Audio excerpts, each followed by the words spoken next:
안녕하세요. MTN 이슈체크 나은수 기자입니다. 배우 김혜수를 내세우며 국내 1위 명품 플랫폼에 올랐던 반란이 결국 무너졌습니다. 한때 기업 가치 3천억 원으로 투자를 유치했던 반란이 최근에는 이 300억 원으로 가치를 평가받으면서 투자를 유치할 정도로 운영자금 조달에 굉장히 어려움을 겪었던 사실까지 드러났는데요. 그 정도로 이렇게 급박하게 흘러갔다는 뜻이기도 합니다. 그래서 이번 이슈체크에서는 이 반란 이야기를 좀 해보려고 하는데, 첫 번째로 반란이 왜 무너지게 됐는지부터 좀 살펴보려고 합니다. 어디서는 실적이 악화됐고 재무 상태가 망가졌고 이런 이야기를 하고 있는데, 진짜 이유가 좀 따로 있어서 그 부분들에 대해서 한번 짚어보도록 하고요. 두 번째, 이번 기업회생 절차 이전에 있었던 이 반란의 뒷이야기, 그리고 다급했던 이 기업회생 이전까지의 좀 이야기들을 저희가 취재한 내용들을 바탕으로 좀 전달해 드리도록 하고요. 이 마지막으로 이커머스, 이 명품 플랫폼 업체에 투자를 한 이 사모 투자 업계 관계자들의 이야기를 좀 들어봤습니다. 과연 앞으로 이 제2의 제3의 반란 사태가 일어나는 건 아닌지에 대한 좀 이야기를 들어봤는데, 이런 취재한 내용들을 지금 또 하나하나씩 짚어보도록 하겠습니다. 반란의 매출 구조는 크게 두 가지로 나뉩니다. 이 직매입과 오픈마켓 매출인데요. 이 직매입은 반란이 직접 이 명품 상품을 사와서 자신들이 소비자에게 직접 파는 걸 의미를 하고요. 이 오픈마켓은 이 셀러들이 입점을 하고 판매될 때마다 판매분의 일정 수수료를 반란이 수취해가는 구조입니다. 예를 들어서 샤넬 100만 원을 직매입 방식으로 팔았다, 반란이 팔았다라고 하면 이 반란의 손익계산서에는 매출이 100만 원이 찍히게 되고요. 만약에 오픈마켓 방식으로 100만 원이 팔렸다고 하면 이 반란의 손익계산서에는 이 100만 원이 아닌 이 수수료율 11.4%, 그러니까 약 11만 원이 이 매출에 기록이 됩니다. 그래서 뒤에서 살펴보겠지만 이 반란의 손익계산서상 이 매출 비중을 보면 이 직매입이 좀 많이 찍혀 보입니다. 그런데 이 실질적으로 이 거래액으로만 보면 사실상 이 반란은 이 셀러들이 입점해서 이 파는 오픈마켓 비중이 훨씬 크다는 걸 알 수 있습니다. 그만큼 셀러들에게 정산을 해주는 게 굉장히 중요한 건데, 이 반란의 붕괴 조짐은 이 정산 구조의 변화에서 읽을 수 있었습니다. 이 첫 번째로는 이 정산 주기의 변화인데요. 저희가 여러 셀러들과 좀 접촉을 해봤는데, 우선 최근에 정산 주기를 주 단위에서 월 단위로 하는 정산 계약이 많아졌다고 합니다. 예를 들어 최근에 반란에 입점한 셀러들의 정산 계약은 이 월 1회 정산 계약으로 이루어졌고요. 예전부터 계약을 맺었던 셀러들의 경우에는 정산이 월 1회가 아닌 주마다 정산을 해줬는데, 이렇게 주정산 체계에서 월 정산 체계로 바뀌었다는 것은 그만큼 현금이 메말라 가고 있었다라는 의미이기도 합니다. 이 정산 주기를 길게 끌고 가면서 이 현금 유동성을 확보해서 회사 내 현금을 돌렸다라는 의미이기도 하니까요. 두 번째, 정산 자체가 지연되기 시작했습니다. 예를 들어 이 월장선의 경우 보통 매달 15일에 그 전달분에 대한 판매분의 정산이 이루어졌는데요. 예를 들어 3월 15일에 받을 돈은 2월 판매분에 대한 정산이 이루어지는 거겠죠. 그런데 이 정산일이 15일이 아닌 16일, 18일, 20일 이런 식으로 매달 조금씩 늦어졌다라고 합니다. 실제로 제가 취재한 셀러분들의 경우 작년 5월부터 정산이 조금씩 뒤로 밀렸다고 합니다. 이 월정산 구조로 매달 15일 정산을 하기로 했는데 16일, 18일 점점 미뤄지다가 마지막에는 이 정산일이 25일까지 밀렸다고 합니다. 이 정산일보다 실제 정산이 뒤로 밀렸다는 것, 이 역시 현금 유동성에 문제가 생겼다는 거죠. 이 말은 저희가 이제 카드를 긁고 이 카드를 갚아야 될 이 카드 대금이 점점 뒤로 밀렸다, 그 말은 지금 개인으로 봐도 이게 현금이 안 들고 있다라는 의미랑 비슷한 거니까요. 이 세 번째, 이런 상황에서 반란은 셀러들을 대상으로 성장 지원 프로그램이라는 걸 내놓습니다. 이 성장 지원 프로그램이라는 말은 좀 그럴듯해 보이지만 그리고 셀러를 지원하기 위한 것처럼 보이지만, 실제로는 셀러들이 올린 상품들의 배너 노출을 더 자주 해준다거나 혹은 광고를 해주고 이 수수료를 더 많이 수취해가는 구조입니다. 이 중소규모의 오픈마켓을 운영하는 셀러 말로는 사실상 매일 이 성장 지원 프로그램에 가입하라고 전화가 왔고, 가입을 하지 않으면 불이익이 있을 거다, 약간 이런 뉘앙스로 계속 전화가 왔다고 합니다. 그래서 성장 지원 프로그램을 가입하게 되면 이 원래 기본 수수료율이 11.4%인데 이 11.4%에서 추가 10%를 붙은 약 21.4%의 수수료로 걷어갔다고 하고요. 이런 점을 고려하면 반란이 명품 플랫폼 내 최대 수수료율 수준이라는 게 이 셀러들의 주장입니다. 그래서 지금까지 보면 셀러들과의 정산 계약 구조를 주 단위에서 월 단위로 변경하고, 그 다음에 정산 자체 정산해주기로 한 날에 지연 문제가 발생을 하고, 그 다음에 이렇게 뭐 성장 지원 프로그램, 사실상 수수료를 높이는 걸 보면 그만큼 반란이 현금 유동성에서 매우 악화되고 있다라는 걸 알 수 있죠. 이번에는 이 손익계산서를 볼 텐데요. 이 손익하고 재무상태표를 봐도 얼마나 이 반란이 비정상적인 구조로 회사가 운영되고 있었는지 알 수 있습니다. 한번 보도록 하겠습니다. 근데 아직 2024년에 감사 보고서가 나오지 않아서 2021년, 2022년, 2023년 이 3개년치만 한번 보도록 할게요. 매출 추이부터 가장 먼저 보겠습니다. 이게 2021년 522억, 2022년 891억, 2023년 이 최고치에 대비 절반 수준도 안 되는 이 392억 원의 매출을 기록했습니다. 매출이 이렇게 쭉 올랐다가 반토막으로 또 꺾여 들어간 걸 볼 수 있죠. 영업이익을 보면은 참고로 반란 같은 경우에는 설립된 이후 단 한 번도 영업이익을 낸 적이 없습니다. 그러니까 흑자를 낸 적이 한 번도 없었던 건데요. 2021년에는 영업 손실을 186억, 2022년에는 374억, 2023년에는 100억 원의 영업 손실을 기록을 하게 됩니다. 그래서 어디에 좀 돈을 많이 썼나 좀 보면은 광고 선전비에 굉장히 많은 돈을 투입을 했다라는 거를 볼 수 있습니다. 2022년 같은 경우에는 거의 385억, 그러니까 거의 400억 원 가까운 돈을 광고 선전비에 투입을 하고요. 2023년 같은 경우에는 매출의 약 25%를 101억 원, 25%를 광고에 이렇게 쏟아붓고 있습니다. 잘 아시겠지만 반란의 그 모델 같은 경우에는 뭐 김혜수 씨이기도 하고, 배우 김혜수 씨이기도 하고, 뭐 엄청나게 TV 광고나 온라인 광고나 배너 광고를 엄청나게 공격적으로 했죠. 이렇게 공격적으로 한 거는 이 고객들을 이렇게 모집을, 광고를 통해서 노출을 시키고 이렇게 고객을 모집하기 위한 목적이 가장 크다라고 볼 수 있습니다. 굉장히 많은 광고비 집행이 이렇게 현금이 메말라 가고 있는데 좀 많은 역할을 하지 않았나 싶기도 한데요. 근데 이 부분보다 조금 더 주목해야 될 부분이 있습니다. 이 부분 역시 재무상태표를 통해 볼 수 있는데요. 이 예수금이라는 항목입니다. 예수금이라는 건 이 셀러들에게 지급해야 할 정산금을 말을 합니다. 그렇기 때문에 매출이 늘면, 그러니까 거래액이 늘면 예수금도 일반적으로 늘어납니다. 왜냐면은 거래 금액이 늘어났다는 거는 정산을 해줘야 되는 그 금액 역시 양적으로 셀러들에게 정산을 해줘야 되는 이 정산금 자체가 양적으로 크게 늘었다라는 의미이기도 하니까요. 그러니까 매출이 늘었을 때, 증가했을 때 예수금이 증가했다, 이거는 굉장히 일반적인 경우입니다. 반란 같은 경우에는 2021년에 예수금이 한 148억인데 2022년에 굉장히 줄어듭니다. 예수금이 84억 원으로 매출이 증가했음에도 불구하고. 이건 의미가 어떤 의미냐, 굉장히 정산이 따박따박 아주 잘 흘러갔다라는 의미이기도 한데요. 결국에는 매출이 이렇게 올라가면서 거래액이 크게 증가했고 현금이 계속 들어오다 보니 이 정산해줘야 된 셀러들에 대한 이 정산금도 제때 들어갔다라는 의미이기도 합니다. 근데 문제는 어디서부터 시작하냐, 여기서 보시는 것처럼 23년부터 시작을 하는데요. 매출이 여기 보시는 것처럼 반토막 이상이 났는데 예수금 역시 크게 증가를 합니다. 아까 말씀드렸던 것처럼 매출이 증가했을 때 예수금이 증가하는 것은 당연한 조금 정상적인 거라고 볼 수 있지만, 거꾸로 매출이 줄어든 감소한 상황에서 이 예수금이 증가를 했다, 이거는 돈의 정산 주기가 늘어났거나 아니면 정산이 지연됐거나 뭐 이런 문제가 발생했다라는 거를 의미고요. 이게 바로 재무상태표에서 여실히 드러나고 있는 겁니다. 2024년에는 어떤 예수금이 얼마나 됐고 매출이 얼마나 됐는지는 좀 알 수 없지만 2024년보다는 매출이 줄어들었거나 약간 비슷한 수준, 예수금은 자체는 좀 증가한 수준으로 조금 예상이 되긴 합니다. 현재로선 이미 2023년부터 재무상태표상 감사보고서상 유동성이 메말라가는 조짐을 볼 수 있습니다.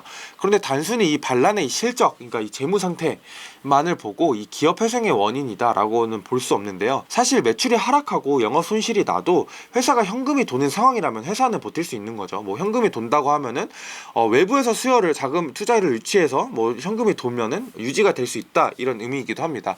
반란을 기업 회생으로 물고 간 결장타는 그렇다면 무엇이냐? 바로 무분별한 프로모션 쿠폰에 있습니다. 사실 작년에 있었던 이 팀F 사태 역시 이 쿠폰 발행이 이 회사를 망가뜨린 직접적 원인이었는데 이 부분을 한번 짚고 가기로 하겠습니다. 발란은 거래액을 늘리고 고객들을 모으기 위해서 계속 공격적으로 꾸준히 쿠폰을 뿌렸습니다. 당장은 이게 고객들을 모으는데 효과는 있었지만 매출이 떨어질 땐 독이 되는데요. 아주 쉬운 예를 위해서 이 그림을 통해서 한번 설명을 드리도록 할게요. 셀러가 발란에서 명품 가방 100만원짜리를 팔았다고 가정을 해보겠습니다. 아까 기본 수수료율이 11.4%라고 했는데요. 계산하기 쉽게 11%로 가정을 해보겠습니다. 그렇게 되면은 만약 구매가 완료됐다라고 가정을 하면은 우선 발란이 이 100만원 중에 11만원을 가져가게 되고요. 셀러는 이 89만원을 정산을 받게 되겠죠. 이게 기본적인 경우인데 발란의 경우처럼 이 쿠폰이 20% 적용된다고 가정을 해보겠습니다. 고객이 사는 금액은 80만원에 이 가방을 사게 되겠죠. 이럴 경우 이렇게 실제 현금이 80만원이 들어오는데 정산 같은 경우는 당연히 이 80만원을 기준으로 하는 게 아니라 이 100만원을 기준으로 셀러들에게 정산을 해줘야 됩니다. 그러니까 89만원을 셀러들에게 정산을 해줘야 된다는 거죠. 그런데 실제로 현금이 들어온 건 여기 보신 것처럼 80만원입니다. 셀러한테 정산을 해줘야 되는 돈은 89만원인 거죠. 발란은 당연히 챙겨가는 돈은 없고요. 여기서 오히려 9만원의 손실이 발생을 하게 됩니다. 이렇게 보면 80만원이 들어왔으니까 발란 입장에서는 이 9만원을 보존을 해줘야 되는 거죠. 발란 입장에서는 당연히 9만원의 적자, 현금의 빵꾸가 생기게 되는 거고요. 이렇게 되면은 물건을 파는데 오히려 적자가 생겨난다, 계속 반복해서 적자가 발생할 수밖에 없다라는 것을 알 수 있습니다. 이건 이제 지금 딱 하나의 예시지만 물건이 계속 하나, 두 개, 세 개, 네 개 판매되면 될수록 이 9만원 적자가 18만원이 되고 27만원이 되고 계속 늘어날 수밖에 없는 상황이 연출될 수밖에 없는 겁니다. 그래서 발란은 이 9만원을 채우기 위해 뒤에 결제된 그리고 정산을 해줘야 되는 부분을 당겨와서 정산을 해줍니다. 그러면 뒤에서 돈을 끌어왔고 다시 채워줘야 되는 이 구멍의 크기가 점점 더 커지겠죠. 아까 9만원, 18만원, 27만원 이런 식으로. 근데 이런 식으로 계속 발란을 운영을 해왔던 겁니다. 그래서 셀러들도 이런 정산 구조를 알다 보니 사실상 구조적으로 이 폰지 사기와 다를 게 뭐가 있냐라면서 계속 토로를 하고 있는 상황이고요. 거래액이 계속 꾸준히 늘어나게 된다면 문제가 발생하지 않을 수 있습니다. 쿠폰으로 막 고객들을 모집을 하고 효과를 본 다음 쿠폰 혜택을 주지 않아도 계속 고객 수들이 유지가 된다면 이 별 문제가 발생하지 않는 거죠. 거래액이 늘어나니까 이 앞부분에 정산을 해줘야 되는 금액들이 충분히 채워줄 수 있는 거니까요. 그런데 아까 보셨던 것처럼 매출이 계속 감소를 하니까 결국 거래액 감소를 하게 되고 이 채워야 하는 구멍이 점점 커져갔던 겁니다. 앞서 제가 말한 셀러들의 정산이 예정했던 것보다 당연히 계속 뒤로 밀릴 수밖에 없었던 거죠. 물론 이렇게 뒤에 정산해줘야 되는 정산금만 이용한 건 아닙니다. 발란 같은 경우에는 투자금을 지난 4년에서 5년간 700억 정도 넘는 투자를 받았습니다. 이 명품 플랫폼 자체가 성장성을 인정받아서 네이버나 여러 벤처 캐피탈 등등으로부터 투자를 받아왔는데요. 이런 투자금 대부분 쿠폰 발행으로 구멍난 정산금을 채우는 데 사용이 됐던 거죠. 그래서 결국 이 구조를 보면 투자를 받은 돈들이 할인을 받아서 싸게 산 고객들의 호주머니에 꽂힌 거다라고도 볼 수 있습니다. 네, 이제 두 번째로는 이 기업 회생, 이제 발란의 기업 회생 직전에 이 긴박했던 이야기를 좀 드리려고 하는데요. 한때 아까 말씀드렸던 것처럼 발란의 경우 기업 가치가 3천억 원의 평가를 받고 투자 유치를 받았습니다. 그런데 지난 3월 겨우겨우 화장품 유통기업인 실리콘2로부터 기업 가치 투자를 받았는데 당시의 기업 가치가 300억 원, 그러니까 10분의 1 토막이 난 상태로 평가를 받고 150억 원의 투자를 받았습니다. 근데 그것도 실제로 75억만 들어온 상황이고요. 이렇게 쪼그라든 이유는 투자자들은 성장성을 보고 투자를 할 수밖에 없습니다. 아까 보셨던 것처럼 발란의 매출, 거래액이 2022년 이후 계속 내리막, 매출이 이렇게 반토막 넘게 떨어져 버리는데 과연 어떤 투자자가 2024년에 2023년 재무 상태를 보고 투자를 할까요? 전혀 그러니까 투자를 할 수 없겠죠. 그래서 실제로 지난해 발란은 투자를 아예 못 받았습니다. 2024년에요. 현재 발란 대표인 최영록 대표가 여기저기 엄청나게 투자금을 모으기 위해서 엄청나게 뛰어다녔다고 해요. 그런데 작년에 우선 팀F 사태가 터졌죠. 그러니까 이커머스 시장 자체가 투자가 아예 안 이루어졌습니다. 사실상 또 경기 둔화, 감소 소비로 사람들이 명품을 예전보다 구매하지 않으면서 이 명품 플랫폼에 대한 매력도가 자체적으로 이제 없어지다 보니까 투자자들이 투자를 할 리 없습니다. 그래서 이 최영록 대표가 기존 투자자들한테 가서 자신들이 투자 당시에 평가받았던 이 기업 밸류 낮춰서라도 투자를 받겠다, 제발 좀 투자를 해달라, 이런 식으로 읍소를 했는데 기존 투자자들로부터 모두 외면을 받았다고 합니다. 그래서 찾은 게 실리콘2였고, 지난 3월 겨우겨우 화장품 유통기업인 이 실리콘2로부터 약 150억 원의 투자를 약속받습니다. 내부에서도 이게 말이 되느냐, 어떻게 기업가치 3천억 원이 300억 원을 어떻게 받느냐, 막 이런 식의 좀 불만의 목소리가 계속 나왔는데, 최영록 대표 입장에서는 이 생존이 우선이다, 지금 당장 급한 건 현금이다 라면서 이렇게 투자를 받을 수밖에 없다라는 식의 이야기를 직원들한테 했다고 해요. 그런데 어쨌든 이 150억 중에 지금 현재 들어온 거는 75억이고요. 나머지 75억 같은 경우에는 재무적인 조건을 충족하면 지급을 해주겠다는 약간 이런 약속을 한 상황이라고 합니다. 그래서 이 받은 75억 원에 대한 투자금이 어떻게 사용됐는지에 대한 그 용처도 지금 밝혀진 게 없습니다. 그리고 일각에서는 이 투자금 75억을 받은 이 투자금 역시 출납 관리를 실리콘2가 하고 있다라는 이야기가 있어서 아직 이 용처에 대해서 밝혀진 게 없습니다. 그래서 일각에서는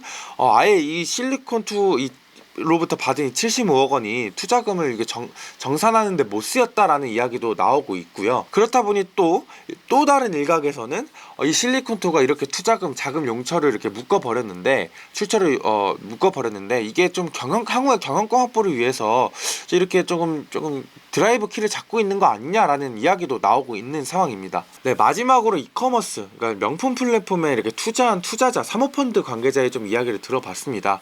이 투자자 입장에선 현재 이커머스의 망가진 생태계를 좀 우려하는 동시에 앞으로도 이런 명품 플랫폼뿐만 아니라 중소형급의 이커머스 기업들이 하나둘씩 쓰러지지 않겠느냐라고 예상을 하고 있었습니다. 이 망가진 생태계라고 하면 무조건 모든 게 다 가격으로만 승부를 보려고 한다, 이커머스 업체들이 라는 건데요. 받은 투자금이 모두 쿠폰을 발행하고 이 돈을 메우기 위한 곳으로만 사용된다는 게 이 망가진 생태계를 보여주는 아주 단면이라고 합니다. 일부 쿠폰으로 사용될 수는 있을 겁니다. 그런데 사실 이 투자금은 말 그대로 인프라를 구축한다든지 유통망을 깐다든지 획기적인 IT망을 구축해서 경쟁력을 끌어올리는 데 사용돼야 되는 게 이 투자금인데, 그게 아니라 고객 모집만을 위해서 무분별하게 쿠폰을 발행하고 메우는 데만 사용이 된다는 거죠. 실제로 사실상 쿠팡을 제외한 모든 이커머스 기업들이 지금 가격으로만 승부를 보려고 한다라는 우려를 하고 있었습니다. 물론 쿠팡도 공격적인 할인 행사를 통해서 시장 점유율을 높인 건 맞습니다. 하지만 동시에 당일 배송을 하기 위해서 엄청나게 돈을 많이 쏟아붓고 물류센터 구축을 하면서 유통망을 깔았고요. 또 단순히 쿠팡이 아니라 쿠팡 이츠나 플레이 같은 부가적인 서비스 등을 통해서 고객들의 편의성을 높이기 위해 투자금을 굉장히 많이 쏟아부었습니다. 그런데 지금 조금 힘든 기업들, 팀F 같은 경우에는 계속 쿠폰 발행, 이번에 발랑 같은 경우에는 쿠폰 발행으로 이렇게 승부를 보려고만 하고, 다른 이커머스 역시 이런 조금 같은 길을 밟고 있는 걸 보면 앞으로도 조금 이커머스 이런 조금 전략을 취한 이커머스 기업들이 힘들지 않겠느냐라는 게 이 투자자, 사모펀드 투자자 관계자의 설명이었습니다. 발라는 기업회생 지금 신청을 한 상황인데, 기업회생 인가 전에 M&A를 통해서 새로운 인수자를 찾아서 이 정산 문제를 해결하겠다라고 밝히고 있습니다. 하지만 이미 정산 문제로 이렇게 신뢰도가 추락한 상황에서 누가 과연 과감하게 발란의 인수에 나설지 의문이고요. 사실 이 팀F랑 굉장히 똑같습니다. 팀F 때도 무슨 이 기업회생 인가 전에 M&A를 해서 M&A 유치해가지고 이 문제를, 정산 문제를 해결하겠다라고 하는데, 지금도 이 정산 문제는 해결되지 않고 있죠. 기업 회생으로 가면 또 채무를 조정하는 과정을 거쳐야 되기 때문에 이 과정에서 셀러들의 또 피해가 발생할 것으로 예상이 됩니다. 예를 들어서 정산을 받아야 될 금액이 3천만 원인데 2천만 원만 좀 받을 수 있다, 이런 식의 채무 조정이 이뤄질 수 있다는 거죠. 앞으로 이 반란 뿐만 아니라 다른 이커머스의 플랫폼 역시 좀 예의주시할 필요가 있어 보입니다. 네, 제가 오늘 준비한 이슈 체크는 여기까지고요. 다음에는 더 유익하고 재밌는 컨텐츠로 찾아뵙도록 하겠습니다. 지금까지 시청해주신 구독자 여러분들 감사합니다.